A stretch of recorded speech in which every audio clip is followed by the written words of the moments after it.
Morning everyone. So it's a very bright morning, can hardly see, there you go, I can just see you there, but you can't see me. So how are your managers dealing with trust with their people? Do their people trust their managers? One of the keys to building trust is finding the Goldilocks zone of amber behaviour. And I'm going to tell you about that. Before I do, let's just talk through the behaviours very quickly. We've got the green behaviours, the thinking, communicating and improving. Those are the three things that if you have them in your diary in the right proportion, will take you, your people and your business upwards, make you better. Then you've got the amber behaviour, monitoring and directing, just two of those.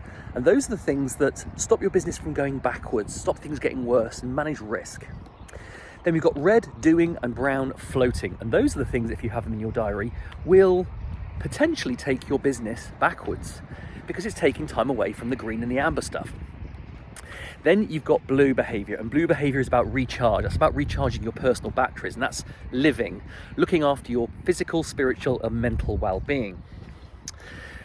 So the one thing I've been thinking about recently, because I've been talking to a few managers, and I've been specifically talking to people about managers who are struggling to get trust with their people. And interestingly, it's not managers having trust in their people, it's actually their people having trust in the managers.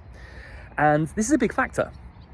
And there's a really interesting thing. So you've got these two amber behaviours, what I'm wearing today, and they are monitoring and directing. Okay, so monitoring is about looking to make sure that things are as they should be. The world is as it should be, that people are as they should be, that they're well looked after, and they're being effective. And then you've got directing, okay? Now directing is the other amber behaviour, and that is about giving instruction, telling people what to do, being very prescriptive about what people do and how they do it. Now the thing is that depending on how you use those amber behaviours and how much you use amber behaviour full stop, can have a massive effect on whether your people feel like they can trust their manager. And I'll talk about one thing, we'll see how much time I have and maybe talk about the other as well. But the first thing I want to talk about is the Goldilocks zone of amber behaviour, so monitoring. So when you are monitoring people, when you're monitoring what people are doing, and that can sound quite sinister, it really isn't. This is just a standard part of what managing is. It's checking to make sure that things are as they should be. The thing is, you can either do that too much, too little, or just the right amount. And the key is to do just the right amount. That's the Goldilocks zone. Not too much, not too little, just right.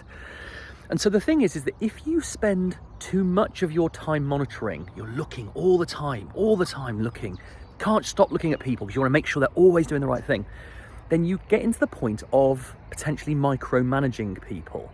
Okay, that's micromanagement. If you don't monitor enough, okay, so if you're basically just saying, yeah, I want you to do this piece of work, it's due in 2 weeks' time, I'll see you in 2 weeks' time, okay? Walk off into the sunset, you never look at it again.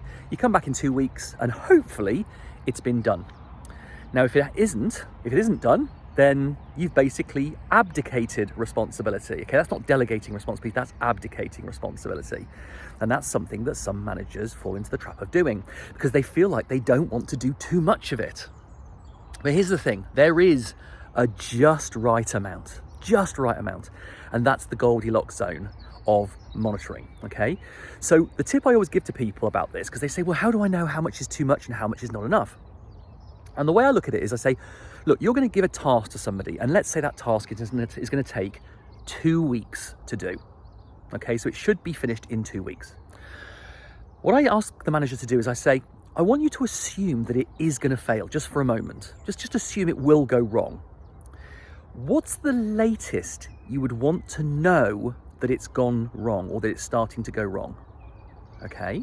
And what they'll usually say is, well, I'd want to know straight away. It's like, yeah, but you can't always know straight away. I mean, you hope you might.